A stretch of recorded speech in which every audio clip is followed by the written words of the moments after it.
और हर्षवर्धन त्रिपाठी जी का fact check है? जवाब देखिए, पता नहीं कहाँ का फैक्ट चेक है इनका। हम आपको दे देंगे वो सारी न्यूज़पेपर जिसके अंदर ये छपा हुआ है। अटल जी को कोट करके वो बोल रहे हैं, पूरा बयान चलाओ आप। दे दीजिए। उन्होंने बकायदा पार्लियामेंट में बोल के बोला है कि मैं अटल जी को कोट कर रहा हूँ। आपको ज्यादातर लड़कियां कोट पैंट में दिखाई देती हैं। आपको कोई चेहरा ढका हो घूंघट में तो नहीं बैठकर मैं ये कहूँ कि मैं घूंघट पहनकर एंकरिंग करूंगी, ये मेरी जैसे मैं पर्सनली मेकअप पसंद नहीं करती हूँ, बट स्टूडियो में चैनल्स में एंकर्स को प्रेजेंटेबल बनाने के लिए प्राइमर, कंसीलर, फाउंडेशन ना जाने क्या क्या लगाकर बिठाया जाता है। उसके बावजूद मैं ये नहीं करूंगी कि जाके मैं उनका मुंह पे पानी मार दूंगी, धो दूंगी कि मुझे पसंद नहीं।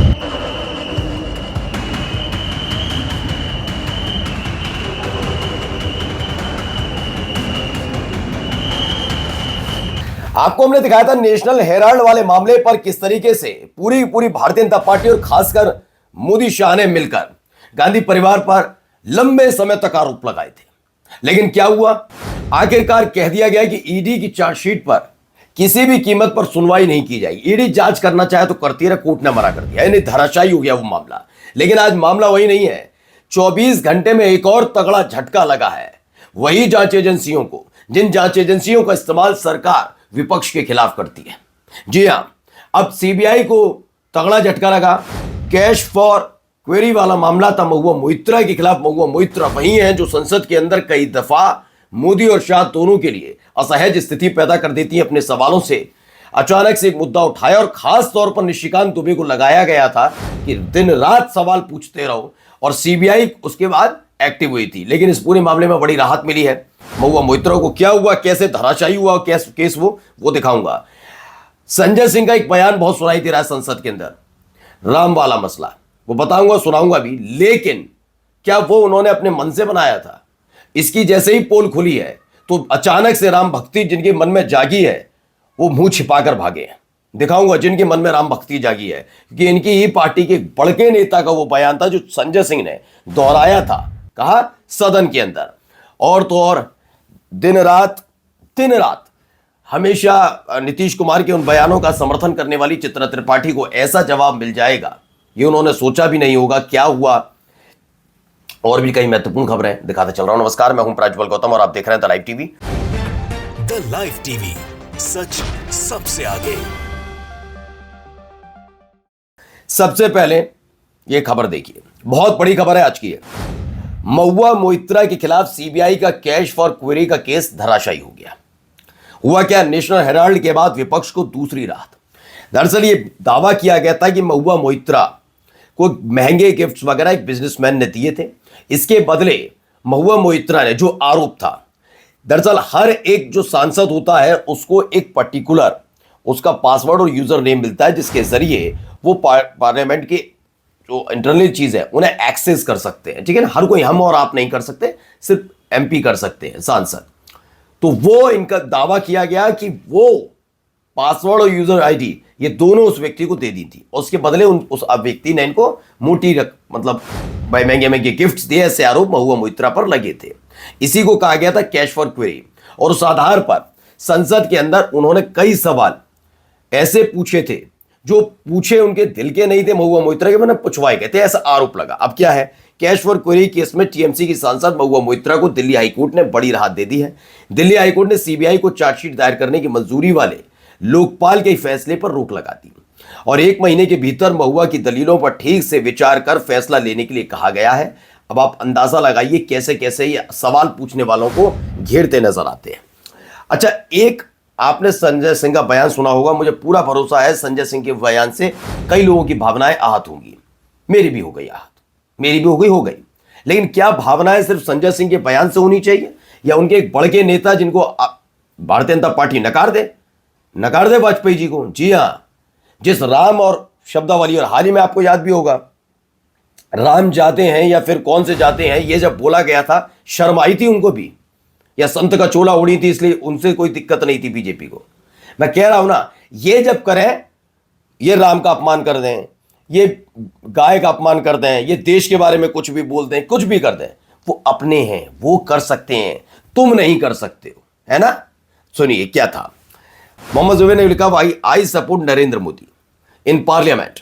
रामविलास पासवान ने क्या कहा था, ये साल 2013 का मसला है। सुनिए, साल 2013 में नहीं, इन्होंने सब लिखा है, जबकि जो मसला था संसद के अंदर उठा था। बीजेपी बहुत राम की बातें करती है पर उनमें कोई राम नहीं है। मेरा नाम तो राम ही है, ये रामविलास पासवान जब साथ में नहीं थे एनडीए के उस वक्त की है। वाजपेयी जी ने जवाब दिया था, पासवान जी मैं शब्द नहीं पढ़ूंगा, इसमें भी राम होता है, पढ़ लीजिए। ये वही बयान है जो संजय सिंह ने दिया है। अब सुनिए क्या हुआ है, हर्षवर्धन जी भी जवाब देंगे, अब सुनिए। और हर्षवर्धन त्रिपाठी जी का फैक्ट चेक है, जवाब दीजिए। देखिए पता नहीं कहाँ का फैक्ट चेक है इनका, हम आपको दे देंगे वो सारी न्यूज़पेपर जिसके अंदर ये छपा हुआ है। अटल जी को कोट करके वो बोल रहे हैं, पूरा बयान चलाओ आप, दे दीजिए। उन्होंने बकायदा पार्लियामेंट में बोल के बोला है कि मैं अटल जी को कोट कर रहा हूं। उन्होंने बोल के बोला, और क्या बोला उन्होंने, उनके बयान को आप तोड़ मड़ोड़ के कुछ भी दिखा देंगे। उन्होंने ये कहा है कि हम भाजपा को राम के नाम पे भ्रष्टाचार नहीं करने देंगे। एक ऐसी स्कीम जिसके अंदर हजारों करोड़ रुपए का भ्रष्टाचार करके बैठे हैं ये लोग, हजारों करोड़ रुपए खा के बैठे हैं ये लोग, उस स्कीम का नाम भगवान श्री राम के नाम पे रख के ये क्या कहेंगे, हम हजारों करोड़ रुपए खा के, कोई बात नहीं अब हमने राम जी के नाम पे रख दिया, हमें माफ कर दो। ये सब बात आप नहीं करेंगे। नविका कुमार जैसी पत्रकार, भाई पत्रकार तो है ही नहीं, आपने बोलने का भी तरीका देखा है कभी कभी लगता है।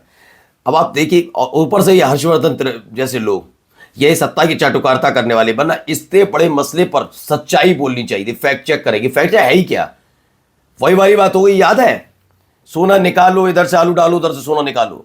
ये बात नरेंद्र मोदी साहब ने कही थी, सोने का आलू बनाऊंगा, आलू का सोना बनाऊंगा, ये कहा था ना उन्होंने। ये जब राहुल गांधी ने दोहराया तो कैसे संबित पात्रा जैसे उस समय के चिरकुट प्रवक्ता हुआ करते थे, उन्होंने इस मुद्दे को कहां से उठाया और फिर पीआर एजेंसी उठाई गई। पीआर एजेंसी ने कट कॉपी पेस्ट करके आईटी सेल को दिया और फैलाया गया और कहा गया कि राहुल गांधी का कहना है इधर से आलू डालो उधर से निकालो, जबकि ये नरेंद्र मोदी का बयान था। मैंने कहा ना, इनकी बीजेपी के एक से बढ़ के एक लफाज है, सारे के सारे जितने बैठे हैं, चाहे वो वाजपेयी साहब हो या ये हो। अगर इस राम वाले बयान से, संजय सिंह के बयान से दिक्कत हो रही है तो अगर दिक्कत हो रही है तो मैं वाजपेयी साहब को लफ्फाज मानूंगा, मैं नरेंद्र मोदी को लफ्फाज मानूंगा।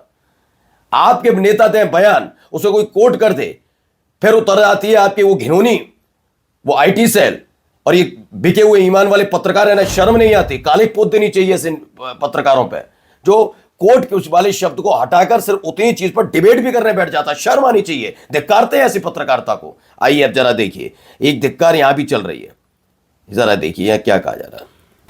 आपको ज्यादातर लड़कियां कोट पैंट में दिखाई देती हैं, आपको कोई चेहरा ढका हो घूंघट में तो नहीं बैठकर मैं ये कहूं कि मैं घूंघट पहनकर एंकरिंग करूंगी, ये मेरी जैसे मैं पर्सनली मेकअप पसंद नहीं करती हूँ, पर स्टूडियो में चैनल्स में एंकर्स को प्रेजेंटेबल बनाने के लिए प्राइमर, कंसीलर, फाउंडेशन ना जाने क्या क्या लगाकर बिठाया जाता है। बिल्कुल, मैंने भी लगाया हुआ है, मुझे पसंद है मेकअप करना। Let me complete. उसके बावजूद मैं ये नहीं करूंगी कि जाके मैं उनका मुंह पे पानी मार दूंगी, धो दूंगी कि मुझे पसंद नहीं है। वहां वो कर रही है, वो करवाया जा रहा है, मेरी उससे आपत्ति हो सकती है, पर ये इनका अपना मेकअप करना को आप कहाँ लेकर गए प्रियंका भारती जी? बहुत सारे लोग हैं मेकअप नहीं करते, हम लोग फील्ड में होते हैं मेकअप नहीं करते। अब मेकअप की बात आप कहाँ से कहाँ लेकर आ गए प्रियंका भारती जी? नहीं, गलत बात है प्रियंका भारती। अरे रहने दो चित्रा त्रिपाठी, तुम फंसती नजर, बिल्कुल सही बात है, सोच वाली बात है, इसमें मैं पूरी तरह से सहमत नजर आऊंगा प्रियंका भारती से। होता क्या है कि कुछ चीजें ऐसी होती हैं जो लगती हैं ये थोपी गई हैं प्रेजेंटेबल बनाने के लिए, ठीक किया तो ऐसा ही किया गया, इस पर अब क्यों चिड़चिड़ा रही हो? बिल्कुल सही जवाब है ना। पानी में फेंक के मार दो तुम बुरा मानोगी नहीं मानोगी। और नकाब उतारने वाले मसले, और खास तौर पर बुला भी लिया जाता है ऐसे लोगों को। और अब जाते जाते जरा एक वीडियो आप देख लीजिए पहले। भारी तादाद में पुलिस वाले आपको नजर आ रहे होंगे, भारी तादाद में आपको पुलिस वाले नजर आएंगे, ठीक है, इन्हें देखते चलिए। और इन सब के बीच क्या हो रहा है जरा देखिए।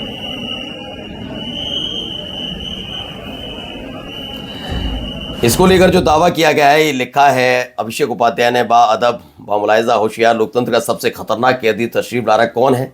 बादशाह की शान में गुस्ताखी करने वाले इस कैदी को कि चारों तरफ यूं पुलिस तैनात है मानो वाटरलू की लड़ाई हारने के बाद नेपोलियन को भारी। ये कोई और नहीं, आईपीएस पूर्व आईपीएस अमिताभ ठाकुर का है।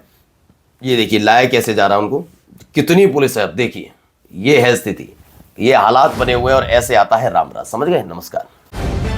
द लाइव टीवी, सच सबसे आगे।